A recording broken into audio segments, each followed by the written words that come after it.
auteur notamment de « Que crève le capitalisme ».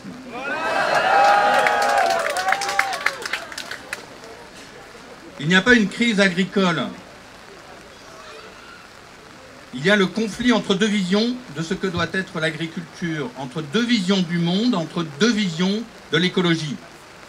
D'un côté, il y a la vision des dominants, le gouvernement, les partis de droite et d'extrême droite et les grands patrons, dont l'incarnation est Arnaud Rousseau, président du groupe Avril, exploitant 700 hectares et réel ministre de l'Agriculture, derrière la marionnette qu'est M. Fesneau. Cette vision des dominants, c'est la fin assumée, programmée de la paysannerie, la fin de l'attachement des hommes et des femmes à la terre, la fin d'un lien intime avec les animaux, avec les plantes, avec le cosmos, la fin du souci de ménager le monde et d'assurer une bonne nourriture à toutes et à tous les humains. Cette vision, ce plan, prévoit que l'agriculture en France sera réduite à 100 000 exploitations industrielles de céréales et d'élevage, sur d'immenses superficies et d'immenses bâtiments hors sol, gérés à coups d'engrais chimiques, de pesticides, de tracteurs énormes, d'intelligence artificielle et de main-d'œuvre prolétarisée, française ou immigrée.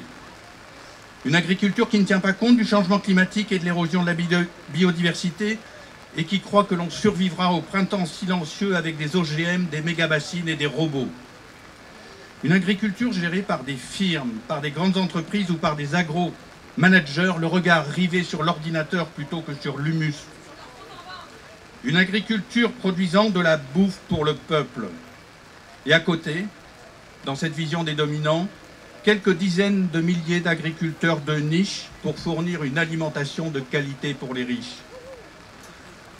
Ce monde de l'agriculture capitaliste, c'est un monde où les sols se dégradent, où les sécheresses sont sans remède, où les oiseaux et les vers de terre disparaissent, où les pénuries alimentaires se multiplient et où le bas prix de la nourriture se traduit par d'énormes coûts de santé pour soigner les maladies et les cancers causés par les pesticides et qui causent la malnutrition.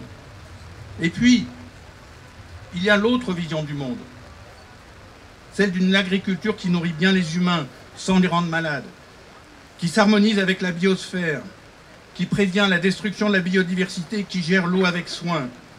Une agriculture qui rémunère dignement les travailleuses et les travailleurs de la terre, les paysans. C'est un monde où il n'y a pas une minorité de monopoleurs qui accumulent les richesses pendant que le peuple plonge dans la précarité.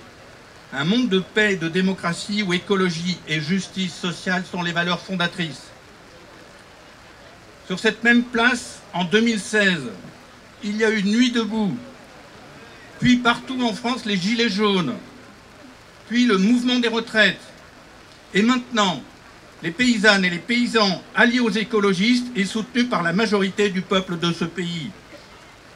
Vous défendez, nous défendons une juste cause. Et nous luttons pour l'avenir, pour les jeunes, pour la dignité. Cette lutte, elle ne cessera pas. C'est celle pour un monde qui ne soit pas celui des puissants et des rapports de force, mais un monde de l'harmonie et de la joie. La nuit capitaliste finira. Le jour se lève, le jour est debout.